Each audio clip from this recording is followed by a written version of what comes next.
എല്ലാവർക്കും സൂര്യയുടെ വീഡിയോയിലേക്ക് ഒരിക്കൽ കൂടി സ്വാഗതം. എല്ലാ ദിവസവും എഴുന്നേൽക്കുമ്പോൾ ഫസ്റ്റ് നമ്മൾ ചെയ്യേണ്ടത് വാമപ്പാണ്. അത് നമുക്കിപ്പോൾ നിങ്ങൾക്ക് മറ്റു എക്സസൈസുകൾ, വ്യായാമങ്ങൾ, യോഗകൾ ഒന്നും ചെയ്യാൻ സാധിക്കുന്നില്ലെങ്കിൽ കൂടി നിങ്ങളുടെ ബെഡിൽ നിന്ന് ഉണർന്ന ഉടൻ തന്നെ ഒരു 2-3 സെക്കൻഡ് ഒന്ന് റിലാക്സ് ചെയ്തിരുന്നതിന് ശേഷം വാമപ്പ് ബെഡിലിരുന്നുകൊണ്ട് ചെയ്യണം. അത് ഇനിയിപ്പോൾ എക്സസൈസ് ചെയ്യുന്നവരാണെങ്കിലും ഇതാണ് ആദ്യം ചെയ്യേണ്ടത്. ഇത് നമ്മളിപ്പോൾ നിത്യവും കഴിച്ചുകൊണ്ടിരിക്കുന്ന BP-യുടെ ടാബ്ലറ്റ്, അല്ലെങ്കിൽ ഷുഗർ, അതുമല്ലെങ്കിൽ കൊളസ്ട്രോൾ, ഇത്തരം പ്രശ്നങ്ങളിൽ ടാബ്ലറ്റ് കഴിക്കുന്നുണ്ടെങ്കിൽ അതൊക്കെ നമുക്ക് ദൂരെ മാറ്റി കളയാൻ സാധിക്കുന്നതാണ്. ടാബ്ലറ്റ് എടുക്കേണ്ട ആവശ്യം വരില്ല. എക്സസൈസ് നമുക്ക് ശരീരത്തിന് ആവശ്യമാണ്. അപ്പോൾ ഈ ഒരു എക്സസൈസ് ചെയ്യാം. നമ്മുടെ മുതുക് വേദന, പേശികളുടെ വേദനകളും അതുപോലെ ഇടുപ്പിലെ വേദനകളൊക്കെ മാറ്റുന്നതാണ്. 1 2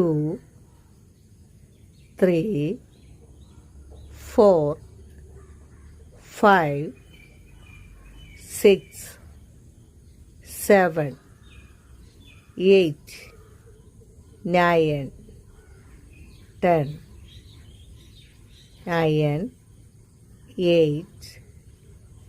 അപ്പോൾ നമ്മൾ റിപ്പീറ്റ് അടിച്ച് 20 ടൈം നിങ്ങൾക്ക് ഇതുപോലെ ചെയ്യാവുന്നതാണ്. ഞാനിപ്പോൾ കുറച്ചായപ്പോൾ കട്ട് ചെയ്യുന്നതുള്ളൂ. അടുത്ത സ്റ്റെപ്പിലേക്ക് കടക്കാം.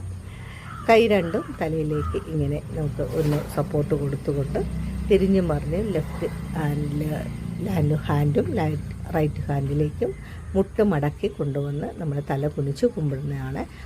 1 2 3 4 5 6 7 8 9 10 9 8 7 6 5 4 3 2 1. ഞാനത് 20 ടൈം എടുത്തിട്ടുണ്ട്. ഇനിയിപ്പോൾ നമ്മൾ ഈ ഒരു എക്സസൈസാണ്. കൈക്ക് എപ്പോഴും നമ്മുടെ എല്ലാ അവയവങ്ങളും എല്ലാ ദിവസവും നന്നായിട്ടിരിക്കണമെങ്കിൽ കൈക്കും ഇതുപോലെ ചെയ്ത് കൊടുക്കണം. 1 2 3 4 5 6 7 8 9 10 9 8 7 6 5 4 3 2 1. അതുപോലെ ഒപ്പം നമ്മൾ ഇങ്ങനെ ചെയ്യുക. ഇത് നമ്മുടെ ഹൃദയമിടിപ്പിന് പ്രശ്നമുള്ളവർക്കും ബ്രീത്ത് ഒരു സുഖമായി നടക്കാത്തവർക്കൊക്കെ ഈ ഒരു വ്യായാമം ചെയ്യാം. വളരെ വേഗത്തിൽ ഈ വീഡിയോ ഒന്ന് ഷെയർ ചെയ്തോളൂ.